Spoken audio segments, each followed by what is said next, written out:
233402020 dari Program Studi Manajemen Universitas Islam. Hari ini saya akan membahas sebuah kasus nyata yang sangat penting, terutama dalam konteks keselamatan dan kesehatan kerja, yaitu kasus kebakaran di kilang dan depo PT Pertamina dalam 4 tahun terakhir. Sebagaimana yang kita ketahui, Pertamina adalah BUMN besar yang bergerak di bidang minyak dan gas. Tapi dalam kurun waktu hanya 4 tahun, terjadi 8 kebakaran di berbagai daerah. Contohnya itu di Balikpapan, Balongan, Dumai, Cilacap, dan lain-lain. Kejadian ini menimbulkan bukan hanya kerugian material, tapi juga korban jiwa dan gangguan pada masyarakat sekitar. Kalau kita coba amati lebih dalam, sebenarnya apa sih bahaya-bahaya yang seharusnya bisa diantisipasi oleh Pertamina? Nah, hal yang paling utama tentu saja adalah risiko kebakaran dan ledakan. Dalam industri migas, ini adalah bahaya utama karena sifat bahan bakarnya yang sangat mudah terbakar. Selain itu, ada juga paparan bahan kimia yang berbahaya, misalnya gas H2S atau karbon monoksida yang kalau terhirup bisa menyebabkan keracunan serius oleh orang lain.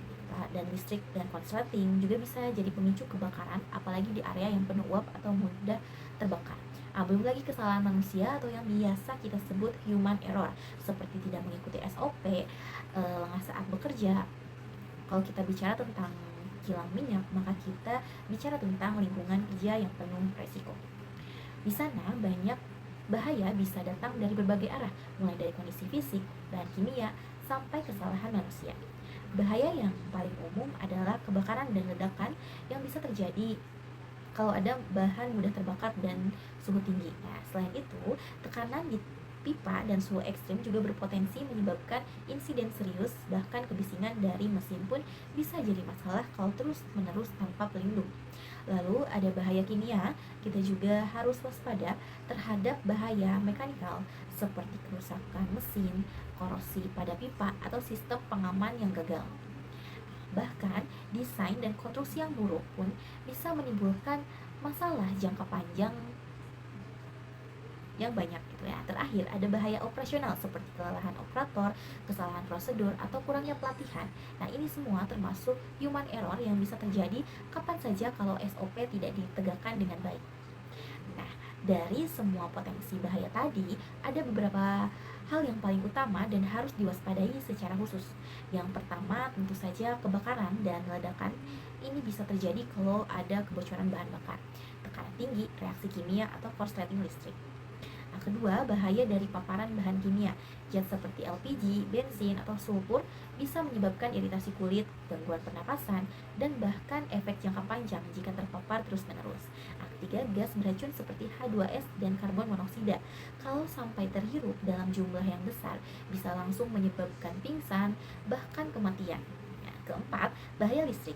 Nah, di lingkungan kilang peralatan mudah sekali memicu percikan api kalau sistem kelistrikannya tidak aman.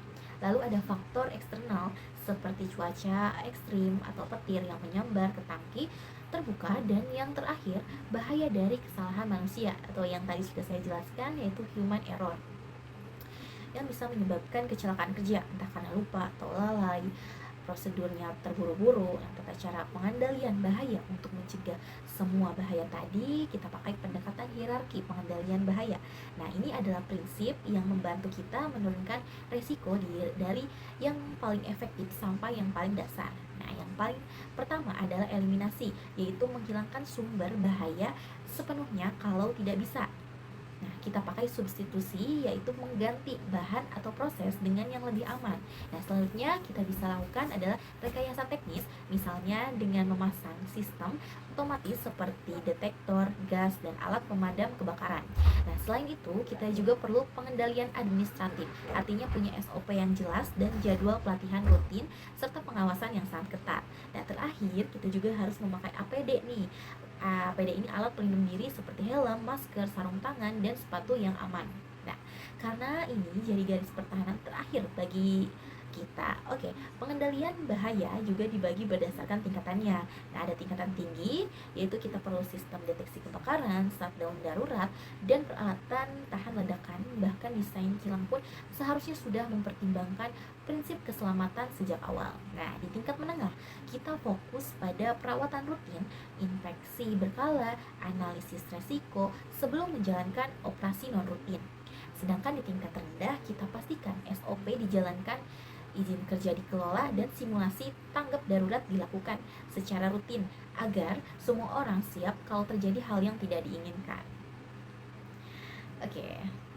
Standar operasional untuk industri migas, untuk mendukung semua itu ada standar-standarnya. Nah, yang wajib diterapkan ada standar internasional perusahaan seperti Pertamina wajib mengacu pada ISO 45001 yang fokus pada keselamatan dan kesehatan kerja, yaitu ada ISO 14001 yaitu tentang manajemen lingkungan. Lalu ada proses safety management dari OSHA, juga standar dari API American Petroleum Institute, dan NVPA National Fire Protection Association yang fokus pada proteksi kebakaran dan keamanan fasilitas. Nah, dari sisi regulasi nasional, Pertamina harus patuh pada Undang-Undang Nomor 1 Tahun 1970 tentang Keselamatan Kerja, PP Nomor 50 Tahun 2012 tentang Sistem Manajemen K3, dan berbagai peraturan teknis dari Kementerian SDM, SKK Migas, serta KLHK untuk pengelolaan dampak lingkungan ini. Insiden Dumai ini menjadi pengingat keras bahwa dalam industri migas, kelalaian sekecil apapun bisa berdampak besar, dan sistem HSE harus benar-benar dijalankan secara menyeluruh dan konsisten. Nah, kesimpulan kasus kebakaran kilang minyak Pertamina dalam 4 tahun terakhir menunjukkan betapa pentingnya penerapan sistem Health and Safety Environment atau yang bisa kita kenal HSE secara menyeluruh di industri migas. Bahaya seperti kebocoran, tekanan tinggi, suhu ekstrim, dan bahan mudah terbakar bukanlah hal yang bisa diabaikan. Tanpa pengendalian yang ketat dan standar operasional yang konsisten, potensi resiko bisa berubah menjadi bencana nyata seperti yang terjadi di Dumai. Nah, setiap insiden tidak hanya membawa kerugian materi dan operasional, tapi juga membahayakan keselamatan pekerja dan merusak kepercayaan masyarakat. Oke, sekian dari saya. Semoga apa yang bisa saya sampaikan tadi bisa bermanfaat untuk kita semua, lebih khusus untuk saya yang memaparkannya. Terima kasih. Wabillahi taufiq wal hidayah. Wassalamualaikum warahmatullahi wabarakatuh.